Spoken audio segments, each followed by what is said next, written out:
بڑا مشکل ہوتا ہے کہ اس طرح ایک بندہ رہے، اور بعض اوقات ہم نے دیکھا کہ انہوں نے کچھ بیانات جو محمد علی سیف نے دیے وہ وزیر اعلیٰ کے کہنے پہ دیے، ویسے تو وہ نہیں دے سکتے بیان، لیکن جب انہوں نے وہ بیانات دیے تو پارٹی نے اس کو آن نہیں کیا، پارٹی نے کہا کہ جی یہ ان کی ذاتی رائے ہو سکتی ہے، ہمیں اس سے اتفاق نہیں، بلکہ بعض سخت قسم کے بیانات بھی آئے تھے جو ان کے خلاف تحریک انصاف کے لوگوں نے دیے۔ تو اب یہ صورتحال بن رہی ہے کہ وہ فی الحال تو وزیر اعلیٰ کے جو ہے ایڈوائزر رہیں گے،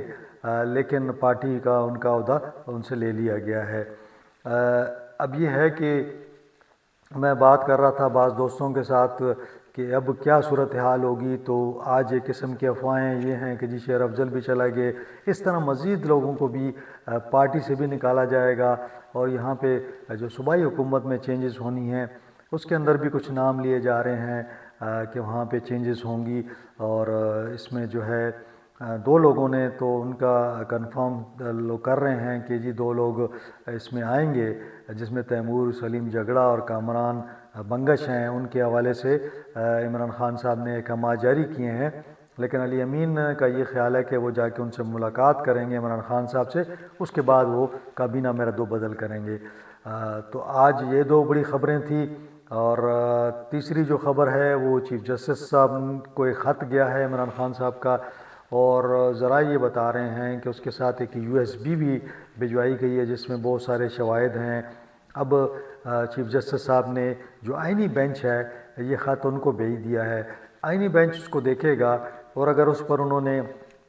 کوئی نوٹس لینا ہو تو پھر وہ نوٹس لیں گے، لیکن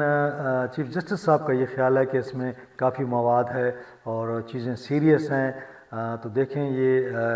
کیا اس کا بنتا ہے، لیکن ابھی ہمیں دیکھنا یہ پڑے گا کہ جو آئینی بینچ ہے وہ اس خط کے حوالے سے کیا فیصلہ کرتا ہے۔ آئینی بینچ اگر یہ سمجھتا ہے کہ وہ چیف جسٹس سے یہ کہے کہ اس پر کوئی بینچ بنا دیا جائے، یا اس کے حوالے سے فل کورٹ میں ڈسکشن ہو، یا وہ خود اس کا نوٹس لے لیں، اور یا ہو سکتا ہے کہ وہ اس کے حوالے سے کوئی بھی رائے نہ دیں، تو البتہ دیکھنا یہ ہوگا کہ ابھی جوں یہ معاملات آگے بڑھتے ہیں تو آئینی بینچ کی جو رپورٹ آتی ہے چیف جسٹس صاحب پھر اس خط کے حوالے سے کیا فیصلہ کرتے ہیں، لیکن جو ذرائع بتاتے ہیں کہ وہ جو اس کے اندر مواد ہے اس کے اندر کافی سارے شواہد ہیں، تو کس قسم کے شواہد ہیں اس پر پھر میں انشاءاللہ اگلے ولاگ میں بات کروں گا۔ آج یہی 3 ٹاپک تھے، اور انشاءاللہ اگلے ولاگ میں ملاقات ہوگی۔ اس سے پہلے کہ اجازت چاہوں وہی ریکویسٹ کہ چینلز کو سبسکرائب کریں، لائک کریں، اور یہ جو گھنٹی لگی ہوئی ہے اس گھنٹی کو پریس کریں تاکہ جو ہی ولاگ نیا آئے وہ آپ کو مل سکے۔ بہت شکریہ، اپنا خیال رکھیے۔